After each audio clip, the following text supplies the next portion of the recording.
He begged the judge for mercy, hands trembling, voice cracking. Across the courtroom, his sister just smiled, calm, composed, like she'd already accepted what was coming. The jury had heard everything, the beatings, the hunger, the fear. But what they didn't know was how far those two had already gone. And when the verdict was finally read, the boy collapsed, while the girl just whispered one chilling word that silenced the entire courtroom. Before we show you what really happened in that trial, drop a comment telling us where you're watching from, and make sure you're subscribed, because this story starts with mercy and ends with a sentence no one saw coming. The courtroom was packed long before the judge arrived. Every seat in the gallery was filled. Reporters with pads balanced on their knees. Relatives of the victims pressed together in tense silence, and a line of onlookers stretching into the hallway. The air smelled faintly of varnish and sweat. Above the bench hung the state seal, heavy and unblinking. When the bailiff called, "All rise," the crowd obeyed. Judge Robert Hayes entered with the slow gravity of a man who knew that every eye was on him. He had presided over homicide cases for 25 years, but this one had settled in his bones. Two children, who had grown up in a house of punishment, were now standing trial for the punishment they gave back. Emily Carter, 19, was led in first. She wore a plain gray blouse and trousers from the county jail, her wrists cuffed loosely in front of her. Her expression was unreadable, jaw set and gaze steady. Behind her came Noah Carter, 17, thinner than he'd been when the trial began. He walked with his head low, lips moving as if whispering a prayer no one could hear. They were seated at separate tables. Another of Judge Hayes' orders, after the jury noticed how their eyes seemed to find each other, even when told not to. The public defender put a hand on Noah's shoulder. Emily's attorney whispered something to her, but she didn't respond. A murmur ran through the gallery when the judge spoke. Judge Hayes, this court convenes for sentencing in the matter of State v. Emily Carter and Noah Carter. 2 lives were taken. 2 young lives stand to face the weight of that choice. The clerk read the jury's recommendations. Paper rustled. A camera clicked. Clerk, on the count of first-degree murder of Daniel Carter, we find the defendant Emily Carter guilty. On the same count of defendant Noah Carter guilty of voluntary manslaughter. The second line struck the room like a bell. Noah's shoulders shook. He turned toward his sister, whispering, "I didn't mean for it to go this far, Em." She didn't look at him. Only the faintest curve lifted the corner of her mouth, a smirk that could have meant anything. Pity, defiance, or the simple knowledge that everything was already decided. Judge Hayes, the verdicts are received and entered. We proceed to sentencing. He adjusted his glasses and looked down at his notes. Judge Hayes, the facts before this court are brutal. 2 victims, Daniel and Evelyn Carter, suffered multiple stab wounds. Acts born not of a single moment's fear, but of years steeped in violence. The jury has recognized that distinction. The younger defendant acted in terror. The elder acted in resolve. Noah began to cry openly, hands clasped like a child's. Noah, please, sir, please don't take her away. She just wanted it to stop. The judge's gavel struck once, sharp, final. Judge Hayes, you will have your chance to speak, Mr. Carter. For now, you will listen. He turned to the prosecution table. Judge Hayes, Mr. Miller, the state may proceed. The prosecutor rose. Violet Cooper, composed, factual, outlined the recommendation. Death by lethal injection for Emily Carter. 5 years in juvenile custody for Noah Carter, recognizing diminished capacity. No theatrics, only the measured cadence of law. Each word dropped like gravel into still water. Judge Hayes folded his hands. Judge Hayes, before this court passes judgment, it must understand how the fire began. I will hear the record. The narrative voice tightens. The lights dim. Reporters lower pens. Everything slows, the moment before a long rewind. The gavel taps again. Judge Hayes, let the record show we return to where it started, in the Carter home. The sound fades into memory, the creak of floorboards, the distant clatter of dishes, and a father's voice barking orders down a narrow hall. The Carter house sat on the edge of town where the streetlights gave up halfway down the road, paint peeled from the shutters, the front gate hung by one hinge, and a beware of dog sign rattled even though the dog had died years ago. Inside, everything smelled of damp wood, cheap liquor, and fear. Dinner was always the same. Silence, straight backs, and the sound of Daniel Carter's fork scraping his plate. He was a large man with the kind of belly that came from beer and factory overtime. His forearms were scored with old burns from welding, his temper quicker than the sparks that made them. Across from him sat Evelyn, her hair pulled tight, eyes dulled by years of excuses. She hardly ever spoke, unless it was to echo his anger. Emily and Noah sat side by side. She was 17 when the worst of it began, already taking classes 2 grades above her level. Noah was 15 then, smaller for his age, always flinching before the blow came. Daniel: "You think grades make you better than me, huh?" Emily: "No, sir." Daniel: "Then stop talking back." The slap came before the last word finished echoing. Evelyn didn't look up. She quietly refilled his glass. When food ran low, Daniel made it a lesson. Earn your supper. Sometimes that meant cleaning until dawn, sometimes it meant nothing at all.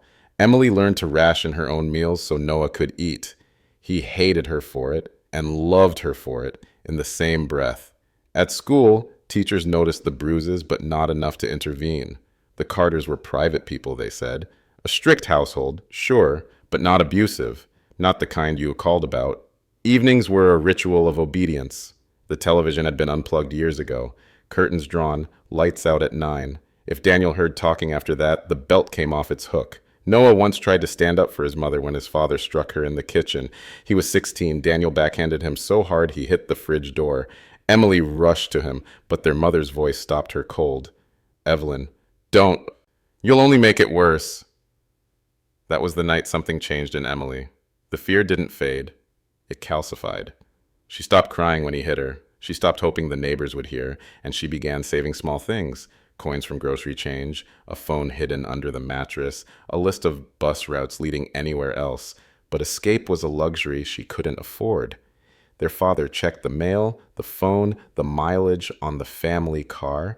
Their mother searched their school bags once a week for contraband: candy, notes, magazines. The only peace they ever had was walking home from school together. For a few blocks each day, no shouting, no eyes watching. Emily would tell Noah about books she'd read in the library. He'd make jokes that almost made her smile. "When we get out," he'd whisper, "we'll buy a place where no one yells." She never answered, but she'd squeeze his hand, and that was enough. It was during one of those walks through the stretch of cracked sidewalk between the gas station and the field that the world finally broke them. That was the day someone tried to take from them even the small piece of safety they had left. It happened on an afternoon thick with heat and dust. Emily and Noah left school later than usual. Emily had stayed behind to finish a chemistry quiz, and Noah had waited by the vending machines, counting the minutes. By the time they turned down the narrow road home, the sun was dipping low enough to sting their eyes. They walked in silence, backpacks heavy with books neither of them had the energy to open. Halfway down the block, a rusted pickup truck rolled to a slow crawl beside them. 2 men leaned out, drunk and laughing. One whistled. Man: "Hey, sweetheart, where are you headed so fast?" Emily: "Keep walking, Noah." Man: "Don't be shy. We're just saying hi." The driver reached across, arm outstretched. The truck lurched closer to the curb.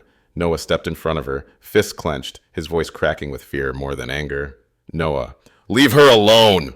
The men laughed. One shoved him to the pavement before the truck sped off, gravel spraying against their legs. For a moment, neither moved. Then Emily grabbed his arm, pulling him up. His elbow was bleeding. They ran the last 2 blocks home without a word.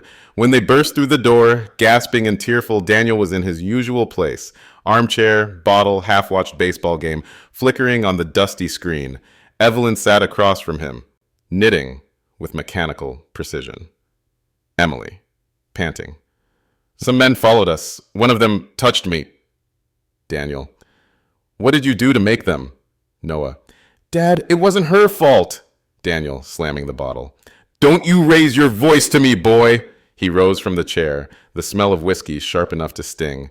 Emily backed up, hands raised. He didn't stop until the belt came free from the loop of his jeans. That night, both of them were locked in the basement. 2 days in darkness, a bucket in the corner, water only once a day. Evelyn brought it down without meeting their eyes. Evelyn, softly. You made him angry again. You know how he gets. Emily said nothing. She sat on the floor, holding Noah's hand in the dark. He kept whispering, We'll run away. We'll go anywhere. She whispered back, And if he finds us? He didn't answer. By the second night, Noah's stomach growled so loud it startled them both. Emily began to laugh, quietly at first, then harder, until tears came. Noah. Don't, Emily. It's funny, isn't it? We did nothing wrong, and we're still the ones being punished. When Daniel finally opened the door, the sudden light blinded them. Daniel. Get upstairs. You eat when I say, you sleep when I say. You think you can cry your way out of my house again? I'll make you wish you were never born. They obeyed, silent, walking past him like shadows. That night, Emily lay awake, staring at the ceiling, hearing the creaks of his footsteps, the faint sobs of her mother, somewhere down the hall. She thought of the men in the truck, of the laughter, of Noah's blood on the pavement, and something inside her hardened. The next morning, she packed a small bag, just in case. She hid it behind the false panel in her closet. A flashlight, a folded sweater, a kitchen knife. When Noah saw it, he froze. Noah. What's that for? Emily. In case he comes for us again. Noah. You're scaring me. Emily. Good. Maybe that means you finally understand. Neither spoke after that. But in the silence between them, something irreversible began to grow. A shared certainty. The only way out of the Carter house would be if Daniel stopped breathing. The storm that night rolled in from nowhere. Thunder without rain, lightning flickering through the thin curtains of the Carter house. Power lines buzzed overhead. Inside, the television glowed blue and silent. A forgotten game paused on the screen. Evelyn sat by the window, watching the street like someone expecting bad news. Daniel's truck pulled into the driveway, headlights cutting through the dark. The sound of the door slamming made the dishes rattle. Emily froze in the kitchen. She could tell by his footsteps how much he'd been drinking. Slow, heavy, deliberate. Daniel from the hall. Where are they? Evelyn. In their rooms? Daniel. Call them down. Emily glanced at Noah. He was at the table, sketchbook open, pretending to read. His hands shook. Their father appeared in the doorway, shirt half untucked, eyes red, the leather belt already loose in his hand. Daniel. Heard you two think you're grown now. Think you can run your mouths, get me embarrassed at work. Noah. We didn't. Daniel. Shut it. He turned toward Emily. And you? Look at you, standing there like your mother. Same mouth, same lies. When she didn't move, he stepped forward and hit her, backhand across the cheek, so hard it sent her into the counter. A plate slid and shattered on the tile. Evelyn. Daniel, stop! Daniel. You stay out of this! Noah lunged between them. Daniel swung again, the buckle of his belt grazing Noah's neck. Emily saw the welt bloom instantly, a bright red line. Noah, gasping. Leave her alone! It happened faster than thought. Noah grabbed the nearest thing within reach, the kitchen knife drying in the rack. The metal caught the lightning from the window as he turned. Daniel, put that down, boy! But Noah's hand was already moving. The knife plunged into his father's shoulder. Daniel roared, stumbling backwards, shock giving way to fury. He grabbed for the boy's wrist, twisting, dragging him close. Daniel, through clenched teeth, You think that hurts me? I'll kill you both, Emily screamed. Something snapped inside her, a soundless tearing that had waited years to happen. She lunged, grabbing the handle with both hands. The knife came down again, then again. Daniel's breath turned into a wet gasp. By the time he fell, the kitchen looked like a war zone. Spilled sauce, shattered glass, and a spreading pool that swallowed the reflection of the light. Evelyn stood frozen at the doorway, her mouth open, but no words coming. Evelyn. What have you done? Noah, shaking. He wasn't stopping. Evelyn. You monsters. That word did it. Emily turned on her, hysterical, wild-eyed. You let him do this to us. She moved forward before Noah could grab her. The knife flashed once more. Evelyn stumbled, tried to reach for the counter, then slid to the floor beside her husband. And then silence. Only the refrigerator hummed, a tiny mechanical heartbeat in the still room. Noah fell to his knees, staring at his hands.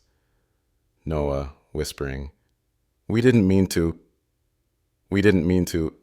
Emily, breathing hard. "He was going to kill us. You heard him." He nodded, but tears streamed down his face. They sat there for what felt like hours. The storm had passed. The crickets had returned outside. Emily washed the knife at the sink, the blood swirling away in thin pink spirals. She wrapped it in a towel and placed it in the trash bin beneath the sink.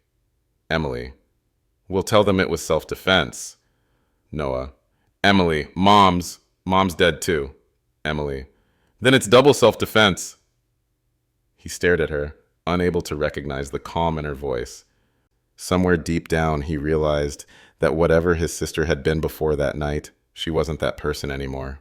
Emily stood, her hair clinging to her face, and whispered, "Emily, he can't hurt us now." The clock ticked in the next room. 2 minutes later, she reached for the phone. When Emily finally picked up the phone, her hands were shaking too badly to dial. She pressed each number twice, once to check she hadn't miskeyed, again, to make sure she could still feel her fingers. "Emily, there's been an accident."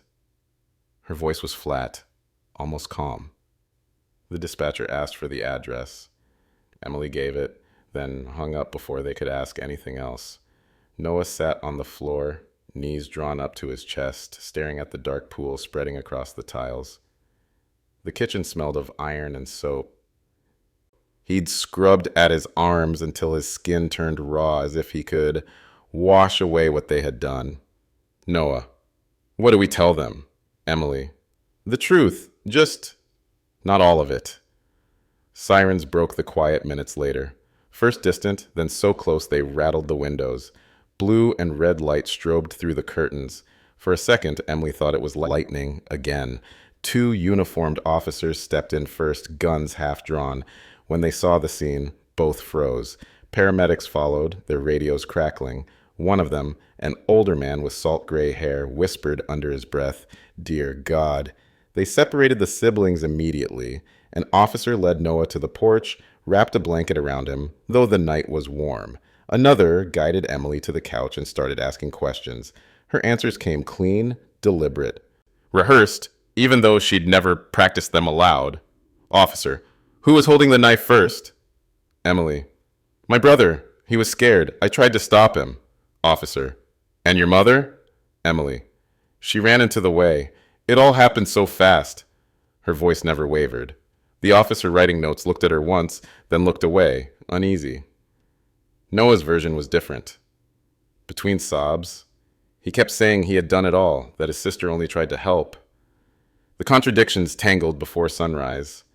Detectives came, took photos, bagged evidence, and finally led them to separate cars waiting in the driveway. Through the window of the cruiser, Noah watched as they carried 2 stretchers out of the house, zipped in black. Emily sat in the next car, her face lit by the camera flashes from reporters already gathering at the fence. Their eyes met for a heartbeat before the doors closed. At the precinct, the interview stretched until morning. A clock ticked behind the detective's head, slow and relentless. Noah broke first. He admitted everything. The beatings, the basement, the fear. He insisted he never meant to kill. Noah. He wouldn't stop hitting her. I just wanted him to stop. The detective listened without interrupting, then asked, "And your mother?" Noah's face crumpled. He couldn't answer.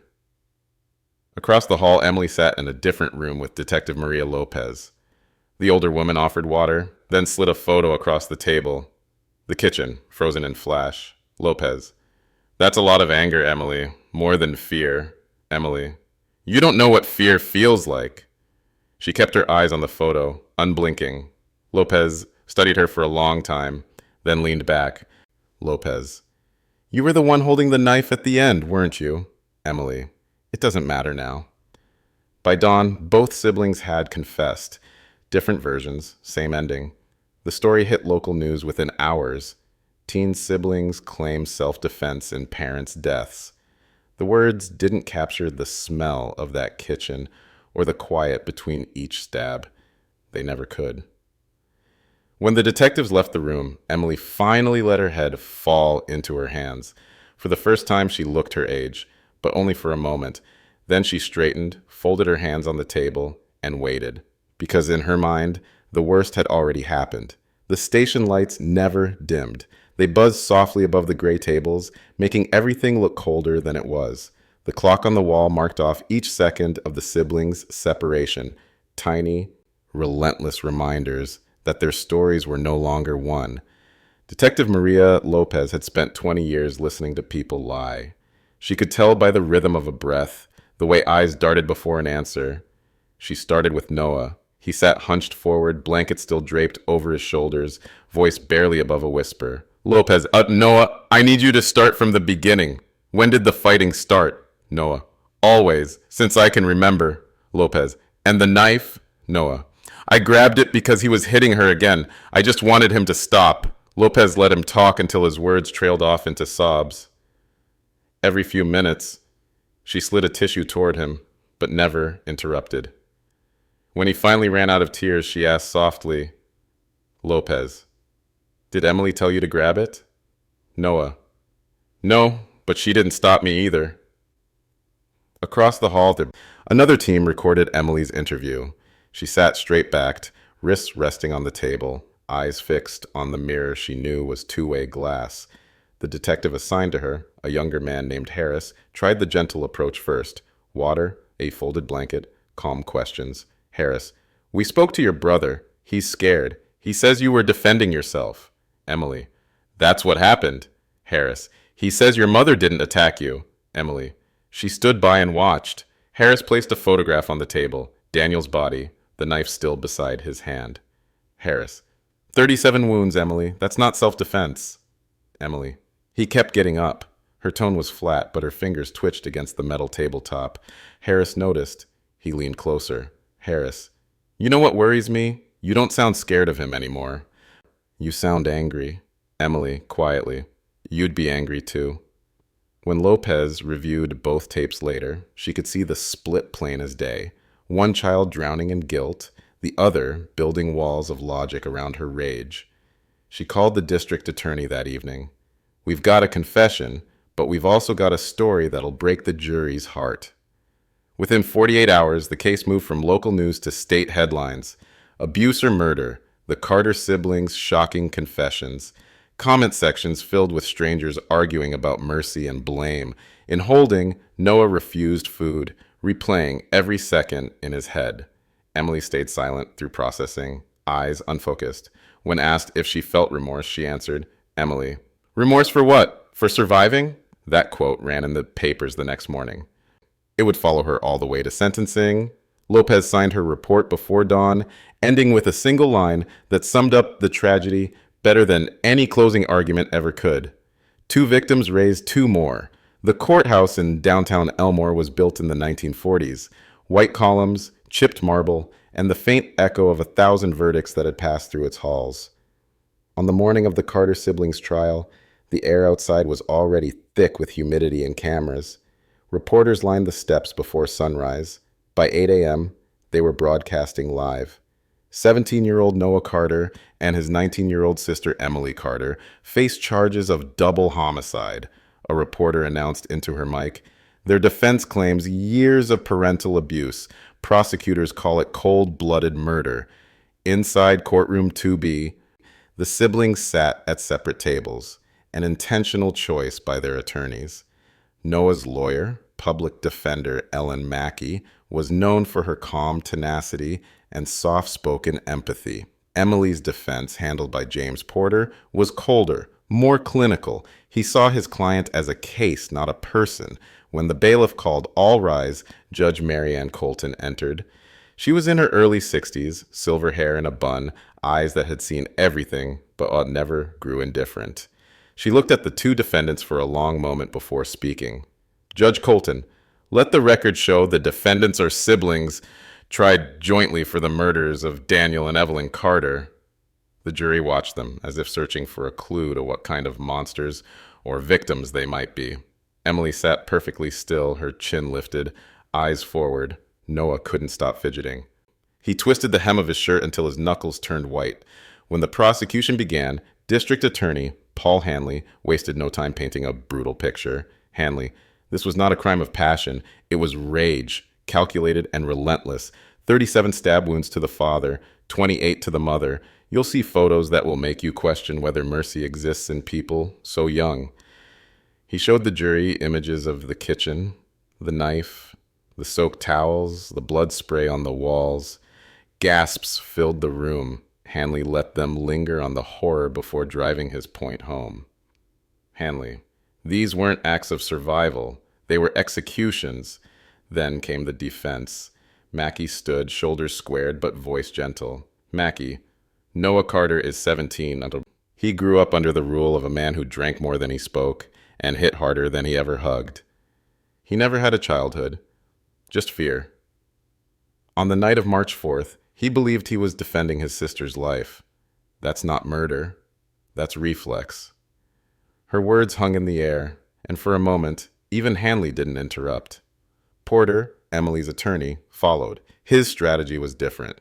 Porter, yes, Emily Carter stabbed her parents. Yes, she ended 2 lives. But before you pass judgment, ask yourselves, what kind of life did she have before that night? She was beaten, humiliated, starved. Every instinct in her was trained for survival. The prosecution calls it rage, we call it trauma.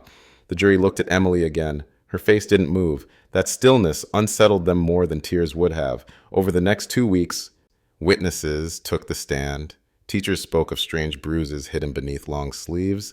A neighbor testified about hearing screaming at least 3 nights a week. One former classmate described how Emily would flinch at loud noises, then laugh it off. But the prosecution had its counterpunch, the forensic pathologist. He walked the jury through the autopsy photos, the sheer number of wounds. Pathologist, after the first few stabs, both victims would have been incapacitated. The subsequent wounds were unnecessary for defense. They show intent to kill and overkill. Reporters noted the jurors' faces when those words landed. Overkill.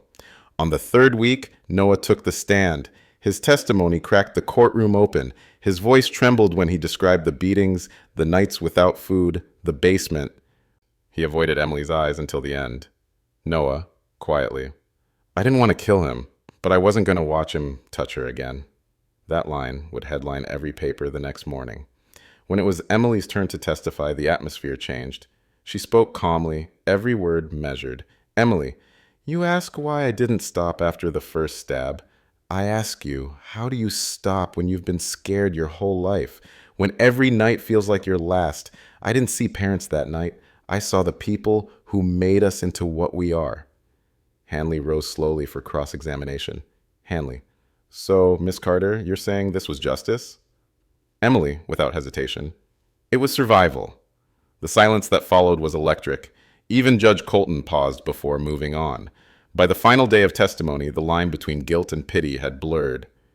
The public was divided. Half saw 2 broken children. The other half saw 2 murderers trying to rewrite their past. And through it all, the siblings never once spoke to each other again. But every time Noah was led out of the courtroom, he'd glance back over his shoulder. Emily never turned to look. When the jury filed out to deliberate, the courtroom felt like it exhaled for the first time in weeks. The reporters packed up their microphones. The guards shifted. Emily sat perfectly still, as if the outcome had already been decided long before any of them entered that building. Noah, meanwhile, was unraveling quietly. He twisted the small rosary the court chaplain had given him, whispering words that weren't prayers so much as bargains. Please, not her. In the jury room, 12 people sat around a table with 2 folders, one labeled Emily Carter, one labeled Noah Carter. The air conditioning hummed against the late summer heat. No one spoke for the first 10 minutes. Then the foreman, a retired nurse named Helen Raines, cleared her throat. Helen, let's start with the facts. Both admitted to the killings. Both were abused. Both stabbed far beyond self-defense. The question isn't if they did it, it's why. The jurors debated for hours. Some argued that years of cruelty could warp anyone's sense of right and wrong. Others said pain didn't erase choice, that they us eat Jais, that they still picked up the knife, still didn't stop. A teacher on the jury shook his head. Teacher. The boy, he's 17. He's still a kid. You saw him. He's drowning in guilt. Banker. And the sister, she doesn't regret it. She owned it. They replayed the tapes, Noah's tearful confession, Emily's unflinching answers. When the video reached the part where she said, it was survival, the room went silent. Helen. If we treat that like justification, what message do we send? By the 5th hour, consensus began to form. Not on innocence, but on degrees. Noah's name drew sympathy. Emily's drew fear. When they returned to the courtroom, the air felt heavier than before. The bailiff called, "All rise!" The siblings stood side by side, hands cuffed in front of them. For the first time in weeks, Emily looked at Noah, just once, and gave him a small, almost maternal smile, a smirk that said, "Don't be afraid." Judge Colton asked, "Madam Foreperson, has the jury reached a verdict?" Helen, "We have, Your Honor." The room held its breath. Clerk, in the case of the State versus Emily Carter, we the jury find the defendant guilty of murder in the 1st degree. A murmur rippled through the gallery. Clerk, in the case of the State versus Noah Carter, we the jury find the defendant guilty of voluntary manslaughter. Noah's knees buckled. He looked at his sister, eyes wide, not from relief, but from disbelief. She smiled again, faint and almost peaceful. Judge Colton adjusted her glasses, then delivered the sentences that would echo across every news channel that night. Judge Colton. Emily Carter, for the premeditated and aggravated murder of Daniel and Evelyn Carter, this court sentences you to death by lethal injection. Judge Colton. Noah Carter, given your age and the circumstances presented, you are hereby sentenced to 5 years in juvenile custody with the possibility of parole at age 22. The room erupted. Half in gasps, half in silence, too sharp to breathe. Emily didn't move. She only turned to Noah as the deputies took her by the arm. Emily, softly, "It's okay. You get to live free." He tried to reach her, but a guard held him back. The chains clinked once, and she was gone. The echo of her footsteps swallowed by the corridor. Reporters shouted questions outside. Some called her a monster. Others called her a victim of a failed system. But inside, Judge Colton sat alone in her chambers, staring at the verdict forms, whispering to herself, there was no right choice here, only the least wrong one. The execution facility at Halawa sat on the edge of Oahu's hills, where the air was dry and still, and the sunsets painted the concrete walls in orange before fading to black. It was quiet there, too quiet for what it held. Noah Carter had just turned 22 when the guards came to his cell one afternoon. Guard, your sister. She's scheduled for tonight. You've got an hour. He froze. The world tilted for a second, then steadied again. He nodded silently. When they brought him to the visitation room, Emily was already waiting behind the glass. 5 years hadn't aged her much. Her hair was shorter, her face thinner. But the calm, that same eerie calm, remained. She smiled as he sat down, the same way she had smiled the day the verdict was read. Emily, you grew up. Noah, you shouldn't be here. Emily, half smiling, you always say that. The phone between them crackled softly as the guard stepped back. For a while, neither spoke. The silence carried every word they'd never said. The beatings, the hunger, the fear, the night. It all ended. Noah, they said you could still appeal. Emily, I don't want to. Noah, you don't deserve this. Emily, maybe not, but I'm tired, Noah. Aren't you? He swallowed hard. I'm not tired. I just don't know what living means without you. She pressed her hand to the glass. He mirrored it, his palm against hers, divided by cold plexiglass that reflected both faces, so alike, yet worlds apart. Emily, you get to start over. Promise me you will. Noah, whispering, how? Emily, by forgiving them. Or me. Whichever comes first. When the buzzer sounded, he panicked. No, wait, I'm not done. The guard touched his shoulder gently. Time's up, son. Emily smiled one last time. Not the smirk from court, but a faint, almost tender smile. Emily, goodbye, little brother. The line went dead. She stood as the door behind her opened. Noah pressed his forehead to the glass and sobbed, the kind of sound that comes from the center of the soul, where words don't reach.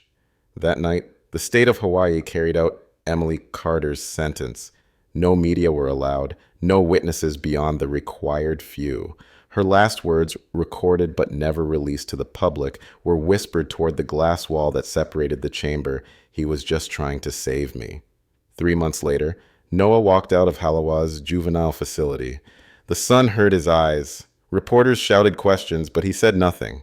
He just kept walking, toward the bus stop, toward a life that no longer had a home in it. 2 weeks after Emily Carter's execution, Judge Mary Ann Colton sat alone in her chambers, the courthouse now quiet at dusk. The file labeled State versus Carter still rested on her desk. Thick, worn, marked with her handwritten notes. She had presided over hundreds of cases in her career, but none that haunted her like this one. She thought about the smirk, that strange, unreadable smile Emily gave her after hearing the death sentence. Not defiance, not arrogance, just an acknowledgement, as if Emily already knew that justice and mercy couldn't both survive in the same room that day. Judge Colton opened the folder again, her fingers brushing over the mugshot of the 2 siblings, side by side, looking straight into the camera. There was something chilling about how calm they both looked, like the storm had already passed. A knock on the door broke her thoughts. Clerk, Judge. Reporters are still calling. They want a statement about the case. Colton, softly. Tell them the law did its duty, and that sometimes duty is heavier than guilt. When the door closed, she leaned back, eyes glistening. Outside, the sun dipped behind the courthouse dome, bathing the old marble in fading gold. She wondered if the siblings ever had a single peaceful day in their lives. One without fear, one without pain. No verdict could change the answer. That night, as she left the courthouse, she passed the empty benches where the public once gathered during the trial. The city had moved on, but the silence felt heavier now, like justice had won, but at a cost that no one could name. And in that silence, when Judge Colton whispered a sentence she hadn't dared to speak aloud, maybe they were all victims, just different kinds. Do you think Emily deserved the death sentence? Or was she another casualty of the life she was born into? Tell me what you would have decided if you were the judge. Don't forget to like, subscribe, and hit the bell icon so you never miss our next courtroom story. Share this video with someone who loves true justice stories, and I'll see you tomorrow at the same time with a brand new case.